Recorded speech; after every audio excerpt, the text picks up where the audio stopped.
ካብ ምርጫ ቦርድ ተሰሪዘ ተፈናቀልቲና መረበቶም አይተመለሱን ዝብል በዓሉ ዝፈጠሮም ጸገማት ከም ሰበብ ተጠቂሙ ውግ ይቀስቅሳሉ።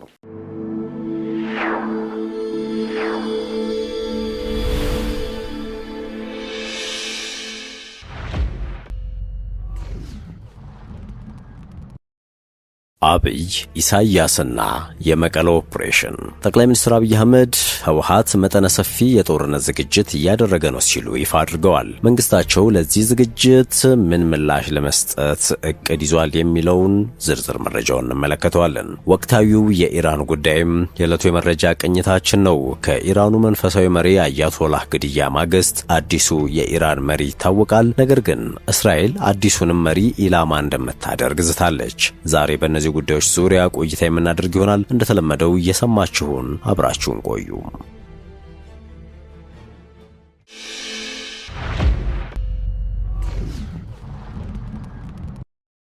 ጠቅላይ ሚኒስትር አብይ አህመድ ለመንግስታዊ ዜና አገልግሎት በትግርኛ ቋንቋ የሰጡት ቃለ ምልልስ በመንግስታዊ አሊያም በግላቸው ደረጃ ታስቦበት ስለመሆኑ ይህ ዘገባ እስከተጠናቀረበት ጊዜ ድረስ ማረጋገጫ አላገኘንም። ነገር ግን ከዚህ ቃለ ምልልስ ጥቂት ቀደም ብሎ በማህበራዊ ትስስር ገጾች በብዙዎች ዘንድ የሚደመጡ የሚሰሙ የትግራይ ታዋቂ ሰዎች ወይንም አክቲቪስቶች አብይ በትግርኛ ቋንቋ መግለጫ እንዲሰጡ ሲጠይቁ ነበረ። አብይ ከነዚህ ጥሪዎች ማግስት በተቀላጠፈ ትግርኛ ለትግራይ ህዝብ ጥሪ ያቀረቡበትን ቃለ ምልልስ አድርገዋል። መንግስታቸው ለትግራይ ህዝብ ምን እያሰበ እንደሆነ ከህወሓት ጋር የገጠማቸው ፈተናም ምን እንደሆነ በዚሁ ቃለ ምልልስ አስቸኳይ መልእክት አስተላልፈዋል። ከነዚህ ጥሪዎች ማግስት ነው ይህንን አፋጣኝ ጥሪ ያቀረቡበትን ቃለ ምልልስ የሰጡት።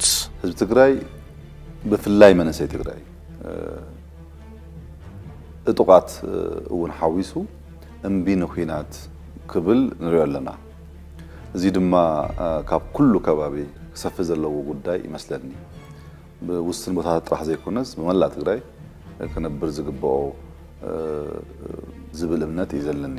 ጠቅላይ ሚኒስትሩ ከኢትዮጵያ ዜና አገልግሎት ጋር ከነበራቸው የ40 ደቂቃ ገደማ ቆይታ ውስጥ ከግማሽ በላይ የሚሆነውን ጊዜ ወሰደው ስለ ትግራይ ጦርነትና ስለ ፕሪቶሪያ ስምምነት ለተነሱ ጥያቄዎች የተሰጠው ምላሽ ነው። አብይ ለሰላምና ልማት ሲታገል የኖረው የትግራይ ህዝብ ዳግም ጦርነትና ውድመት አይገባውም ሲሉ ለህዝቡ ማስተማመኛ ሰጥተውታል። አክለውም በበኩላችን በፍጹም በጭራሽ ትግራይ ላይ የሚጀመር ጦርነት እንደሌለ ለማረጋገጥና ለመግለጽ እወዳለሁ። በትግራይ ዳግም ውጊያ የመጀመር ፍላጎትና ሐሳብ እንደሌለን ህዝባችን ማወቅ አለበት ሲሉ ተናግረዋል።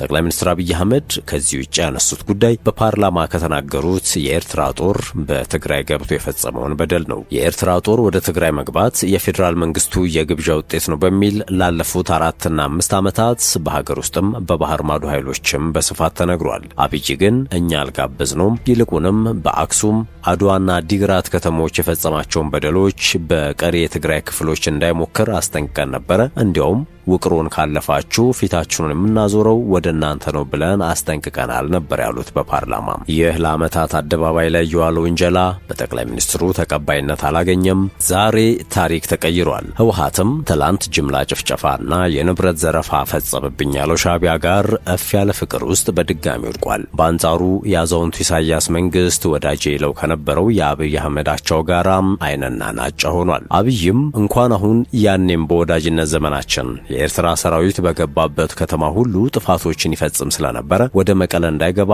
ታክቲካዊ በሆነ መልኩ መንገድ ዘግተን ነበር ብለዋል። ጠቅላይ ሚኒስትሩ በዚሁ የትግርኛ ቋንቋ ባደረጉት ቃለ መጠይቅ የሰሜን እዝ እንደተጠቃ የቀረው ኃይል ወደ ኤርትራ ከሄደ በኋላ የኤርትራ ህዝብና ሻዕቢያ ለሰራዊታችን ያደረገው ድጋፍ የሚሞገስ ነበር ብለዋል። ለድጋፉ ምስጋና መቅረቡንና የኤርትራ ሰራዊት የፈጸማቸው እኩይ ተግባራት መወገዛቸውን አስታውሰዋል። የኤርትራ ሰራዊት ሰሜን እዝ የተጠቃበትን አጋጣሚ ተጠቅሞ ወደ ትግራይ መግባቱን ጠቅሰው መንግስት በወቅቱ የውጭ ኃይልን ለመከላከል በሚያስችል ሁኔታ ላይ አልነበረም ነው ያሉት። ስለሆነም የኤርትራ ጦር ወደ ትግራይ ክልል ገብቶ ንጹሃንን መግደሉን፣ ተቋማት መዝረፉን እንዲሁም የሲቪልና ማህበራዊ ተቋማትን ማውደሙን ከባድ ወንጀል መፈጸሙን ገልጸዋል። በተለይም በአክሱም ከተማ በ2 ቀናት ውስጥ በመቶ የሚቆጠሩ ወጣቶችን ጨፍጭፏል ያሉት ጠቅላይ ሚኒስትሩ በአድዋ አዲግራትና ሽረን ጨምሮ በከተሞች ቤት ማፍረሱን፣ ኢንዱስትሪዎች ማውደሙንና ማሽነሪዎች መዝረፉን አብራርተዋል። አብራርተዋል። በዚህም የወንጀል ድርጊቱ እንዳይፈጸም የተለያዩ የፌዴራል መንግስት ባለስልጣናት ወደ አስመራ መላካቸውን አስታውሰው በገባበት ከተማ ሁሉ ጥፋቶችን ይፈጽም ስለነበር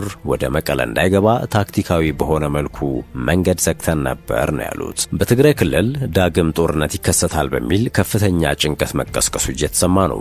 ወጣቶች እየሸሹ ህዝቡ ገንዘብ ለማውጣትና አስቤዛ ለመሸመት እየተራኮተ ይታያል። በርካታ ወጣትም በአየርም ሆነ በየብስ ትራንስፖርት ትግራይ ለቆ እየተሰደደ ይገኛል። ይህንን ተከትሎ ነው ጠቅላይ ሚኒስትር አብይ አህመድ በትግርኛ ቋንቋ መልእክት እንዲያስተላልፉም ጭምር ጥሪ ሲቀርብላቸው የነበረው። የቀድሞ የህወሓት አመራርና አምባሳደር የነበሩት አባዲ ዘሞድ ልጅ ሆነውና በዚህ ሰዓት በትግራይ መረጃዎችን ከሚያሰራጩ ወጣቶች መካከል አንዱ የሆነው መዘክር አባዲ ዘሞ ለጠቅላይ ሚኒስትሩ ከሰሞኑ አፋጣኝ ጥሪ ማቅረቡን ማንሳታችን የሚታወስ ነው። መዘክር የትግራይ ህዝብ ዛሬ ወይንም ነገ ጦርነት ይጀምራል በማለት በከባድ ጭንቀት ላይ ወድቆ ይገኛል ማለቱ፣ ብዛት ያለው ህዝብ በዚህ ስጋት ምክንያት ትግራይን ወደ ኋላ በመተው እግሩ ወደ አመራው እየተሰደደ ይገኛል ሲልም ማሳወቁ አይዘነጋም። መዘክር የሚያሳዝነው ጉዳይ ደግሞ ህዝቡ ምን እየተፈጠረ እንዳለ ምንም የሚያውቀው ነገር አለመኖሩን በማለት እናም ጠቅላይ ሚኒስትር አብይ ወደ ሚዲያ ብቅ ብለው በትግርኛ ቋንቋ ለትግራይ ህዝብ ማብራሪያ ቢሰጡ መልካም እንደሆነና ሐሳቡንም እንደሚቀበሉት ተስፋ እንደሚያደርግ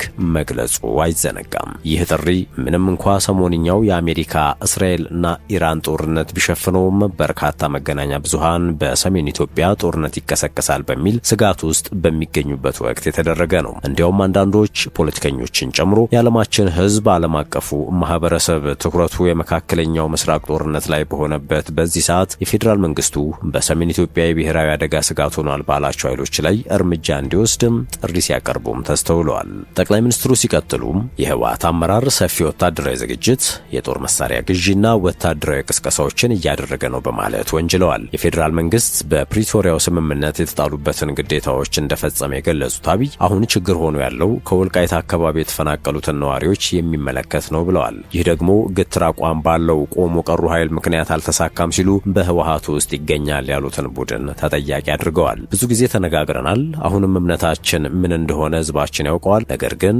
በቆሞ ቀሩ ግትር አቋም ምክንያት ያሰብነው ሊሳካ አልቻለም ሲሉም ተናግረዋል። በፕሪቶሪያው ስምምነቱ ውስጥ ትልቁ የቤት ስራ ብለው የሚወስዱት ከወልቃይት የተፈናቀሉ ነዋሪዎችን ጉዳይ እንደሆነ ያነሱት አብይ ተፈናቃዮች የግድ ወደ ቦታቸው መመለስ አለባቸው ሲሉ ተደምጠዋል። የሁለት ዓመቱን ጦርነት ያስቆመው የፕሪቶሪያ ስምምነት በሙሉነት እንዳይፈጸም ምክንያት ከሆኑት አንዱ ህወሓት ህገ መንግስቱንና ተቋማትን ባለማክበር ወደ ጎን መተው እንደሆነም በማንሳት ወቅሰዋል። የብሔራዊ ምርጫ ቦርድን ህግ አልተቀበለም ሲሉም ላቀረቡት ክስ ማሳያ ጠቅሰዋል። ሁለቱም ወገኖች ተግባራቸውን ካከናወኑ አብዛኛው ችግር ይፈታል የሚል እምነት እንዳላቸው የገለጹት ጠቅላይ ሚኒስትሩ ነገር ግን የህወሓት አመራሮች ለጦርነት እየተዘጋጁ ነው ሲሉ ከሰዋል። ቆሞ ቀሩ ቡድን በሰፊው ወታደራዊ ዝግጅት ላይ ይገኛል። በጣም የሚገርመው ደግሞ በግልጽ ጸረ ኢትዮጵያ ከሆኑ ኃይሎች ጋር መሰለፉ ነው ብለዋል። እንደ አብይ ገለጻ ቡድኑ ተስፋውን ወደ ውጭ ኃይሎች ያደረገውም በአባላቱ ላይና በህዝቡ ላይ የነበረው ተስፋ እየተዳከመ በመምጣቱ ነው። የትግራይ ህዝብ በተለይ ወጣቱ ታጣቂዎችንም ጨምሮ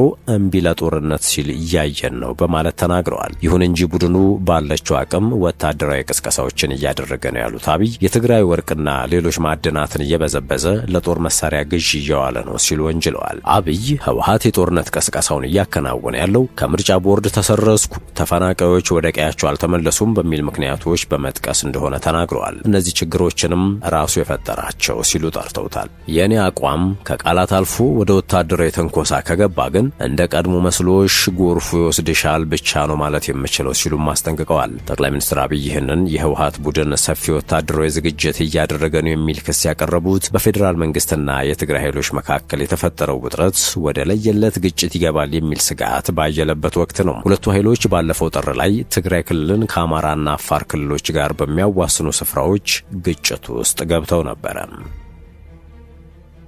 የዕለቱ የመረጃ ቅኝታችን እንደቀጠለ ነው። ከኢራኑ መንፈሳዊ መሪ አያቶላህ ግድያ ማግስት አዲሱ የኢራን መሪ ይታወቃል። ነገር ግን እስራኤል አዲሱን መሪ ኢላማ እንደምታደርግ ዝታለች። የኢራን ጠቅላይ መሪ አያቶላህ አሊ ኻሜኒ ቀብር ስነ ስርዓታቸው ዛሬ መከናወን እንደሚጀምር ተነግሯል። የሚተካቸውም አዲስ መሪ ግብዓተ መሬታቸውን ተከትሎ ይፋ ይደረጋል ሲሉ የሀገሪቱ መገናኛ ብዙሃን ዘግበዋል። ምርጫውን የሚያከናውኑ ምክር ቤት ጽህፈት ቤቶችም ጥቃት እንደተፈጸመባቸው ተዘግቧል። እስራኤልም ለደህንነቷ ስጋቱን የሚቀጥል መሪ ከተመረጠ እርምጃ እንደምትወስድ አስታውቃለች። የጠቅላይ መሪው የቀብር ስነ ስርዓት 3 ቀናትን እንደሚወስድና ከቀብሩ በኋላ የእስላማዊ ሪፐብሊኩ መሪ የሚሰይሙት መንፈሳዊና ፖለቲካዊ ስልጣን ያላቸው መሪዎች በአካል ተሰብስበው ምርጫውን እንደሚያከናውኑ ፋርስ የተባለው የዜና ወኪል ምንጮቹን ጠቅሶ ዘግቧል። ምርጫውን የሚያካሂደው ምክር ቤት አባላት ለአሜሪካና እስራኤል እንዳይጋለጡ አስፈላጊ ሆነው የደህንነት ጥበቃ እርምጃዎች በከፍተኛ ደረጃ ተወስደዋል ሲሉ ዘገባዎች እየጠቆሙ ነው። ነገር ግን ቆም በምትባለው ከተማ የሚገኘው የከፍተኛ ባለስልጣናቱ ጉባኤ አባላት ጽሕፈት ቤት ማክሰኞ ዕለት እንዲሁም ቴህራን ውስጥ ስብሰባ የሚያደርጉበት ቦታ ዛሬ በእስራኤልና በአሜሪካ ጥቃት እንደተፈጸመበት ቢቢሲ ፐርሺያ ዘግቧል። የአያቶላ ኻሜኒ ቀብር በትክክል የት እንደሚካሄድ እስካሁን ያልተገለጸ ሲሆን የኢራን መገናኛ ብዙሃን ግን ማሻድ በምትባለው ከተማ ውስጥ በሚገኘው 8ኛው የሺያ ኢማም የእምነት ስፍራ ሊሆን እንደሚችል እየዘገቡ ነው። የኢራን እስላማዊ ሪፐብሊክ 3ኛው ጠቅላይ መሪ ማን እንደሚሆን እየተጠበቀ ባለበት በአሁኑ ወቅት ኒውዮርክ ታይምስ የኢራን ባለስልጣናትን ጠቅሶ የሟቹ መሪ ልጅ ሙጅታባ ኻሜኒ አዲሱ መሪ እንዲሆን ከስምምነት ላይ መደረሱንና ይፋ እንደሚደረግ ዘግቧል። ፋርስ ዜና ወኪል ከኻሜኒ ቀብር በኋላ የመሪው ማንነት ይፋ እንደሚደረግና የሹመት ስነ ስርዓቱም በሚቀጥለው ሳምንት እንደሚሆን ገልጿል። ይህ በእንዲህ እንዳለ የእስራኤል መከላከያ ሚኒስትር ኢስራኤል ካትዝ ለሀገራቸው ጠላት የሆነ የትኛውም ተተኪ ቢመጣ ኢላማቸው እንደሚሆን ተናግረዋል። እስራኤልን የማጥፋትን እቅድ የሚቀጥል አሜሪካን ላይ የሚዝት የኢራንን ሕዝብ የሚጨቁን የትኛውም ተተኪ በማያጠራጥር ሁኔታ ለመደምሰስ ኢላማችን ይሆናል ብለዋል የመከላከያ ሚኒስትሩ። አሜሪካና እስራኤል የካቲት 21 2018 በኢራን ላይ የከፈቱት ጥቃት የሀገሪቱን ጠቅላይ መሪን ጨምሮ በርካታ ፖለቲካዊና ወታደራዊ ባለስልጣናትን እንደገደለ ይታወቃል። ውድ የሸገር ታይምስ ቤተሰቦች የዕለቱ የመረጃ ቅኝታችን ይህን ይመስል ነበር። ስለተከታተላችሁን ከልብ አመሰገንን። በያላችሁበት ሰናይ ጊዜን ተመኘን።